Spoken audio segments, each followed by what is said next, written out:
What's going on, everybody? Josh Engleman here for Stokastic.com. Back again with my NBA DFS contenders on DraftKings for Tuesday, January 7th.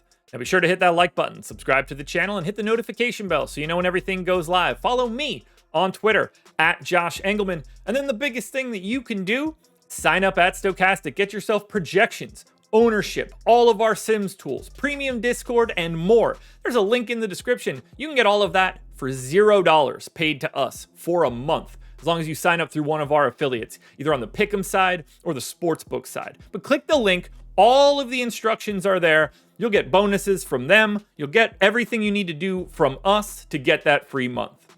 Anthony Edwards on the outside looking in. Who's going to be the favorites? The top 5 plays for today? It's time to find out. First up at number 5, we're looking at Naji Marshall. Now, he got the start yesterday in a very interesting lineup from the Mavs. We're going to assume he's going to get the start again today. No Luka, no Kyrie, no Daniel Gafford as well. Small forward, power forward eligible, 4,600. Projected for 15.5 points, 5 boards, 2.5 assists, and a steal. His price is the same as it was yesterday. He's got an MPE, and he's got, at least 28 minutes in him, assuming he's starting.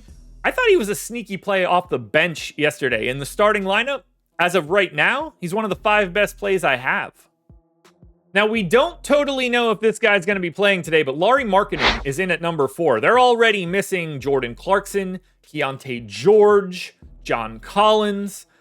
A lot not there today for the Utah Jazz, and they've got a really nice matchup against the Hawks. The Hawks also without Johnson, so it's a little different in Atlanta, too. I went 31 minutes for Markkanen, and he still gets to number 4. 7,400, small forward, power forward eligible, 23 points, 6 boards, 2 assists, little over a stock. Probably not going to get that as a block. He doesn't get those too frequently, but scoring-wise, to not have Clarkson or Keyonte George around for this one and John Collins, Markkanen can take whatever shot he wants. His real competition is probably going to be Colin Sexton, and spoiler alert, you're going to hear his name later.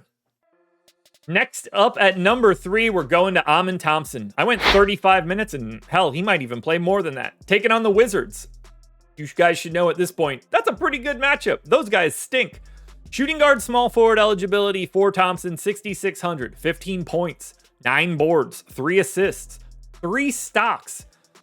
And the most interesting part here, Jalen Green is questionable, so that could make this look even better. Jabari Smith is already out. Tari Eason is doubtful. These minutes are going nowhere for Alen Thompson. Reed Shepherd's with the G League team. He's playing this playing time, and Washington is not going to appreciate the energy that he brings to the floor. I love this spot. Feels incredibly safe. Now, it's as safe as anything can be, but the way he's been playing, he's a fantasy point per minute guy. The price is great. It's certainly not representative of his current role. And he's got the best positional eligibility that you can possibly get. Shooting guard, small forward, guard, forward, and utility. Alen Thompson is the dude today. Back to the Utah Jazz, but not the guy you guys were anticipating. Give me Kyle Filipowski. I went 28 minutes. Again, I just listed off how shorthanded they are. Center eligible only, but 4,100. Now, he's a fantasy point per minute guy. 10 points, 8 boards, 3 assists, stock and a half. We don't have a ton of places to get value. Like, if you want to roster Nikola Jokic today, there's not a lot of paydown options to get to the 12-5 Jokic.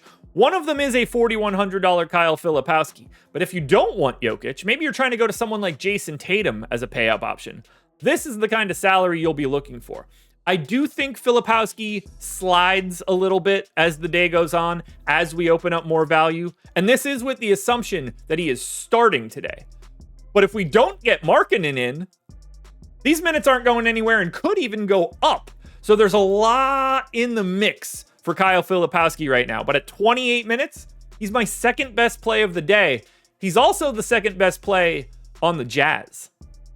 Because the number 1 play today is Colin Sexton. I went 30 minutes, point guard, shooting guard eligible, 6K, 22 points, 4.5 assists, 3 boards, and a steal. Like I said, no Clarkson, no Keyonte George, no Collins, and maybe no Markkanen. If there's no Markin, Colin Sexton might take 100 shots today. Now, he's going to get Dyson Daniels, which won't be fun. But even if Markin is in, that probably helps him because nobody else deserves the shots, and you could probably stand to have one other good player out there to try to save yourself and make sure that the defense isn't just paying attention to you. But either way, they're missing their starting point guard. They're missing his biggest competitor in Clarkson in terms of getting shots off from the guard spot. This is very simple. Not to mention, fast-paced game, highest total on the slate. What's not to like? And you have the MPE? It's easy today, guys. Colin Sexton is your number one contender. Showcase for a trade. Alrighty, folks, that will do it. Those are my NBA DFS contenders on DraftKings for Tuesday, January 7th. Top 10s for DraftKings and FanDuel are on my Twitter right now. Go check those out and look for updates later today. I wanted to get them out yesterday. The news was too crazy. Every time I got an update and thought I was going to be able to run it, 3 more dudes would get ruled out. So that gets kind of tough. That's why you should be watching the deeper dive and live before lock from 5 o'clock to 7 o'clock every night on this YouTube channel. Like, subscribe, notification bell. I'll see you in the morning.